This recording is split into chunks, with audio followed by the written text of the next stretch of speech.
Hello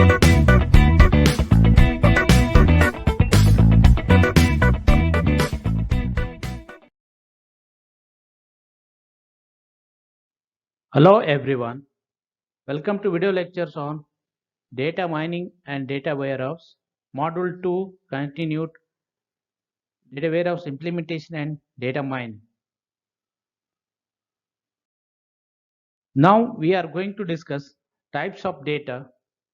So here, what is data? So we know that a data is a collection of objects and their attributes. An attribute is a property or characteristic of an object. Examples: so eye color of a person, temperature, etc. So that is the example of attribute. So attribute is also known as variable. Also we can call it as a field, characteristic, or a feature. A collection of attributes, so which always describes an object. So object is also known as a record, point, case, sample, entity, or instance. There are lot of name we can call it as an object, record. So here uh, there is a table we have taken attribute. So here is the refund attributes with the values, marital status with the values, taxable income, and this is the classification with who is the cheatable not to pay the amount. So taxable income. So that yes, no, all the values of these are respective attributes. So a data set can often be as a collection of data object. So there are many names also there for a data object. You can call it as a record, point, vector, pattern, event, case, sample, observation, and entity. So as one example,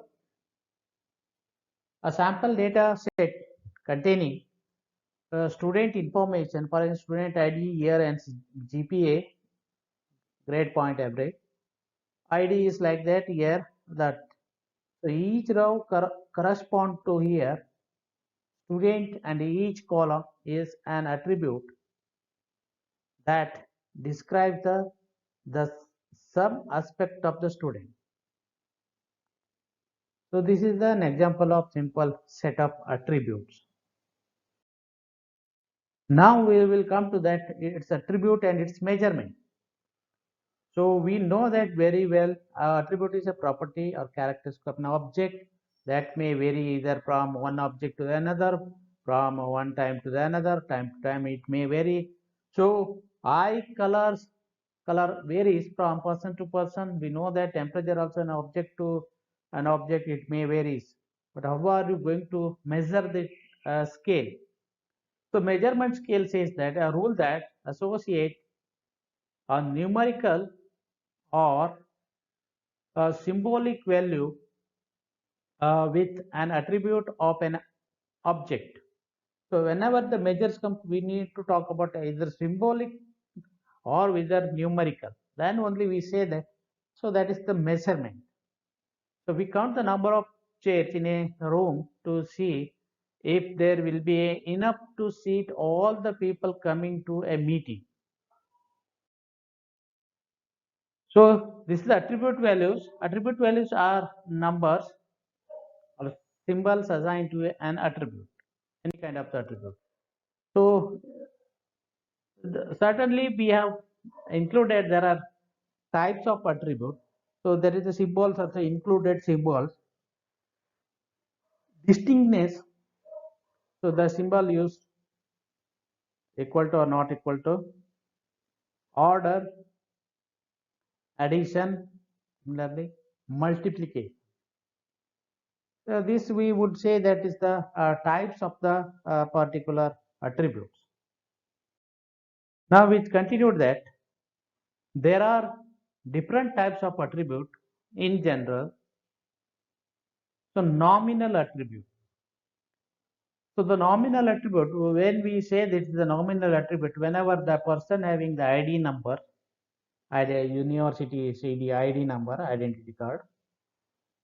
So that is the nominal attribute. Eye color of the respective person is the different, so that is the nominal attribute. So zip code also the particular area, that is the nominal attribute.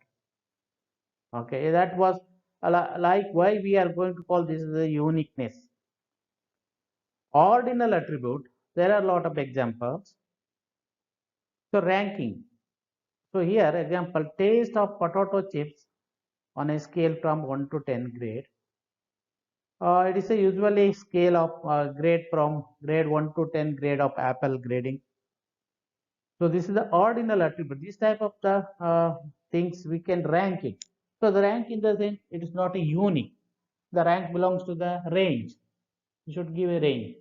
So height in the a person or anything, a tall, medium, short. So that is also comes under the range.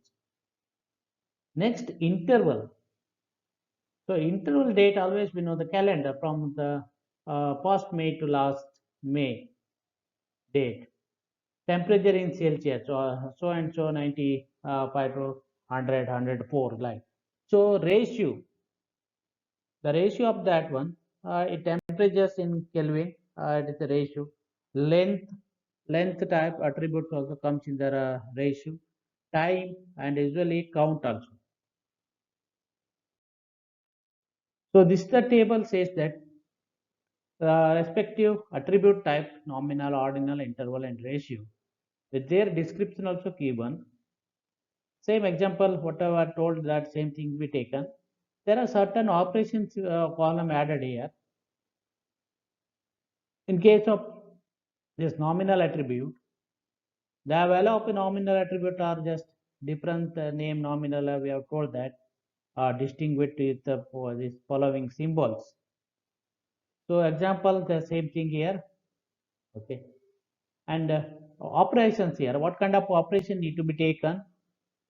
Mode, entropy, contingency, correlation, and chi-square test or x-square test. In such case, we are going to use this type of operation for this kind of attribute. Similarly, ordinal, the value of an ordinal attribute which provides so enough information to the order object. Oddness of the example, we have good, better, best, or grading, like a street number also. So what kind of operation we should have this kind of the attribute type here? Median, percentile.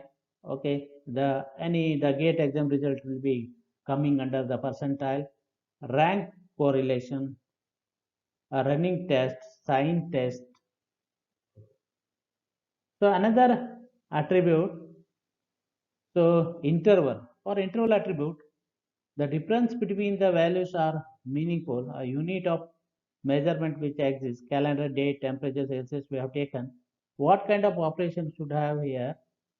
Mean, SD, standard deviation, Pearson correlation, T and F test.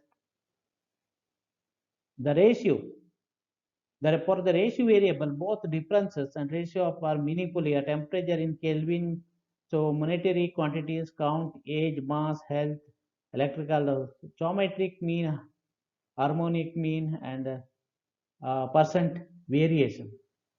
So these kind of thing we need to be taken in the particular attribute type.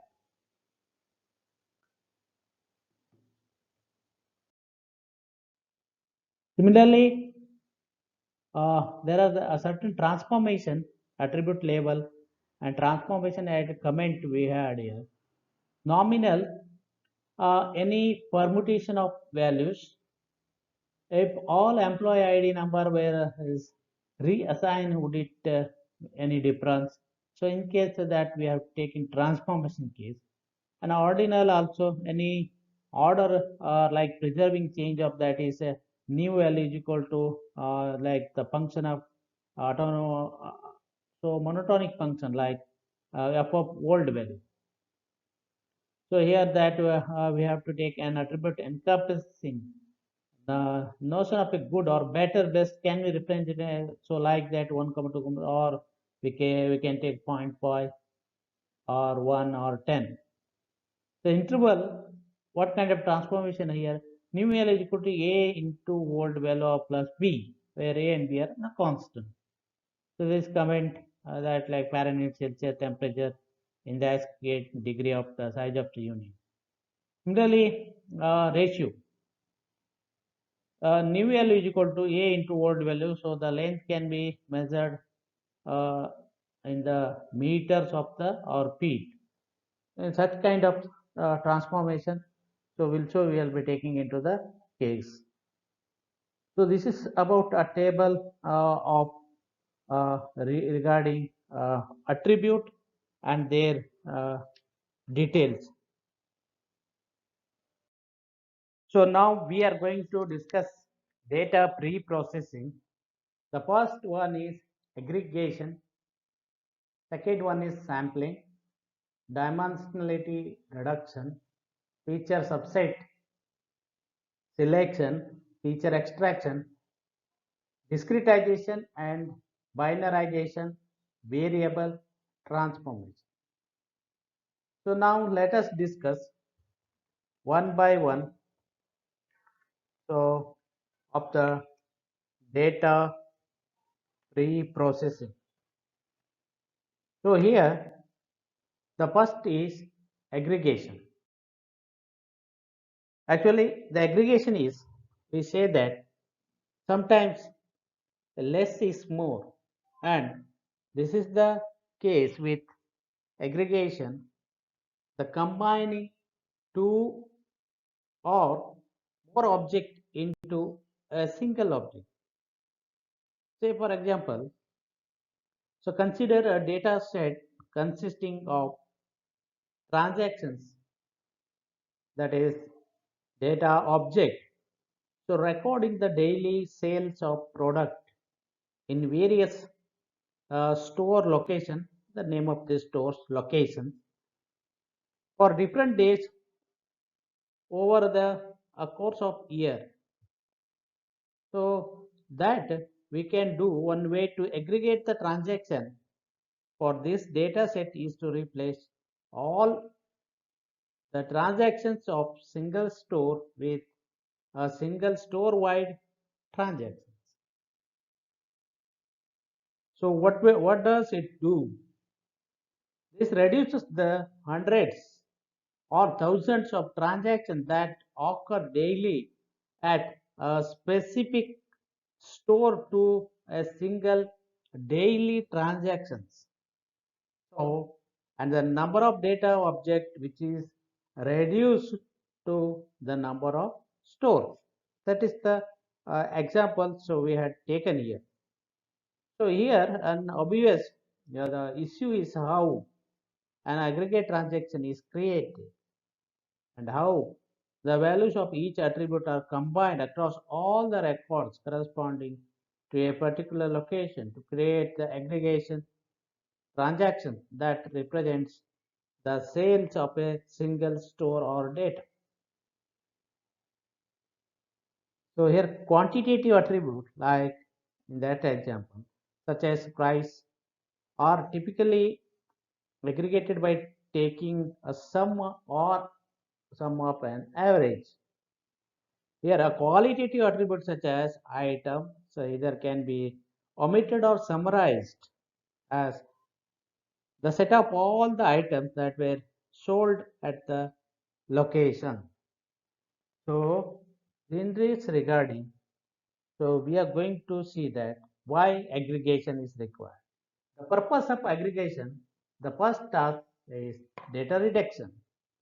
Reduce the number of attributes or objects as we have just discussed for the example.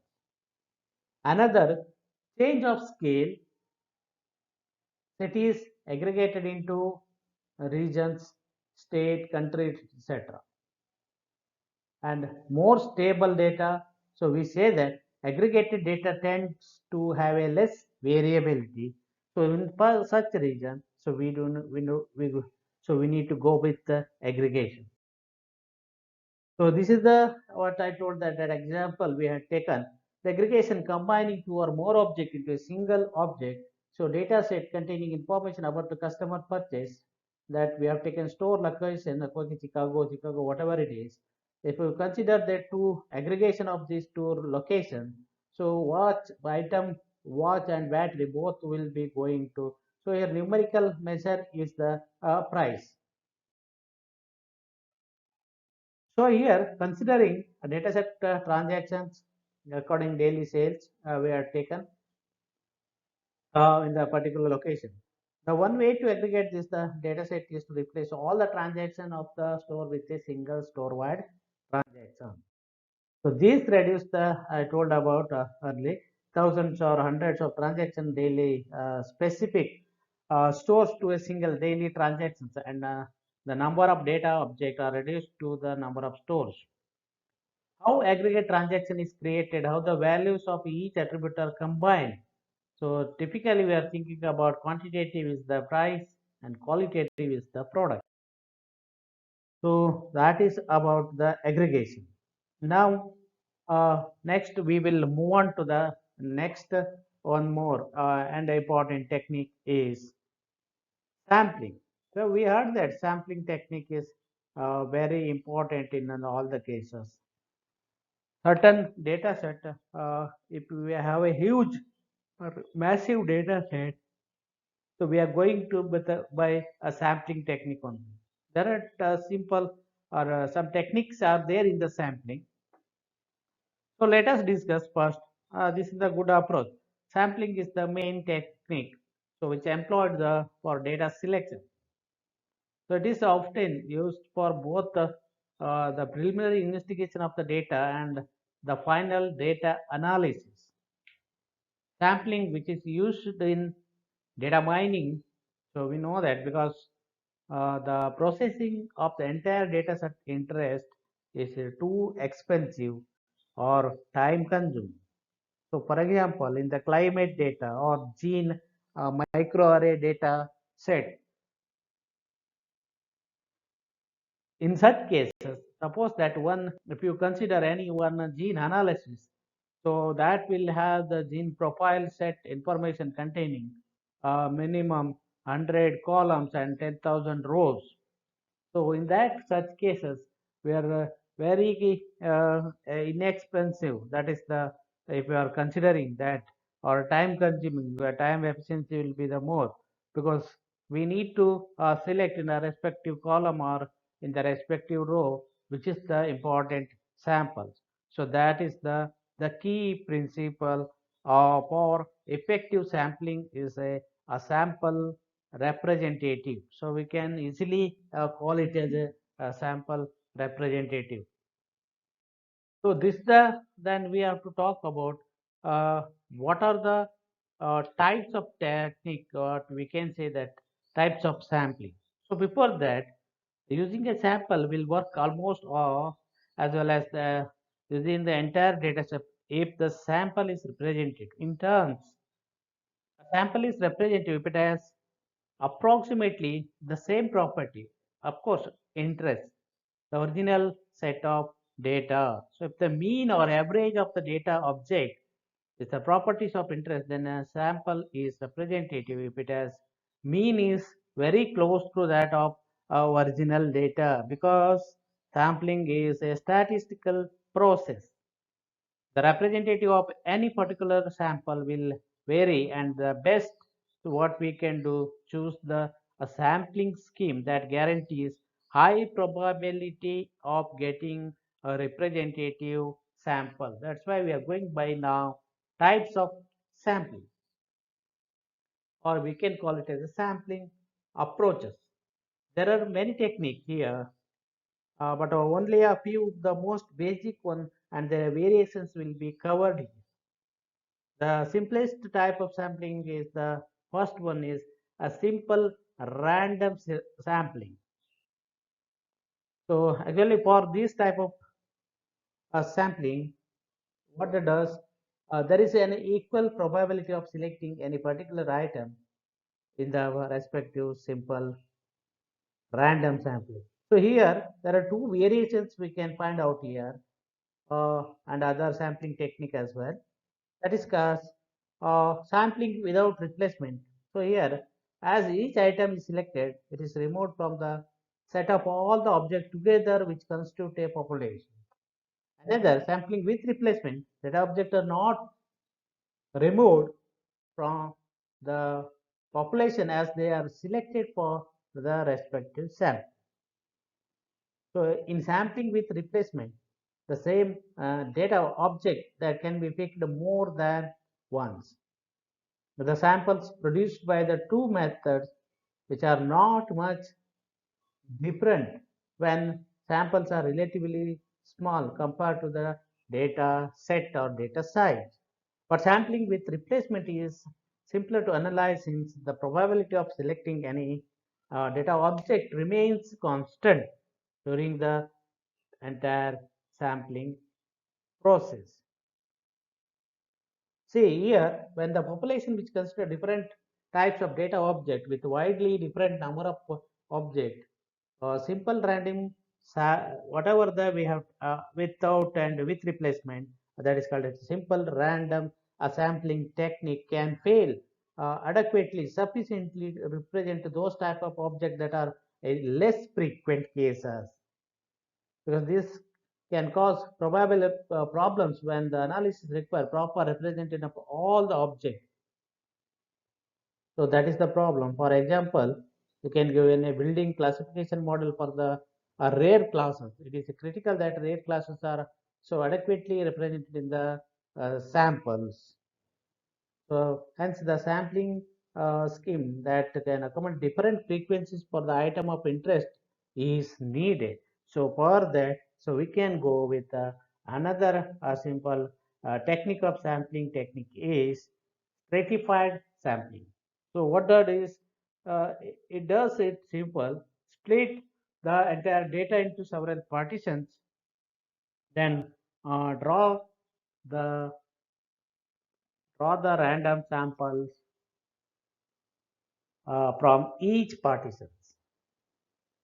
So larger sample size increases the probability so that sample will be representative, but they also eliminate much of the advantage of sampling. So with a smaller sample size, the pattern may be missed or erroneous pattern, so can be detected. So with this, we can say we can give it in an example of in the next slide. So this is the sample size of 800 point, 8,000 point, and this is the DPI of the 2000 point, and this is the 500 points. So when we apply the sample size of about 8,000, so if we select a 2000 point, this is this diagram exam structure. We can say this structure is almost similar to this. Here we cannot identify the structure. If you very well decreased, sample size is better, but this is the stratified. This kind of the example, because if we take 500, which is not able to identify the proper structure. We should keep on increasing. So about 200, 2000 points, which is almost a similar point. So this is about a sampling technique in the data pre-processing. So this is the example. They have sample size and here 10 to the 0.021. What is sample size necessary to get at least one object from the 10 group? That is the probability 0 to 1 always, and sample size up to 100 like this. So probability group will be taken.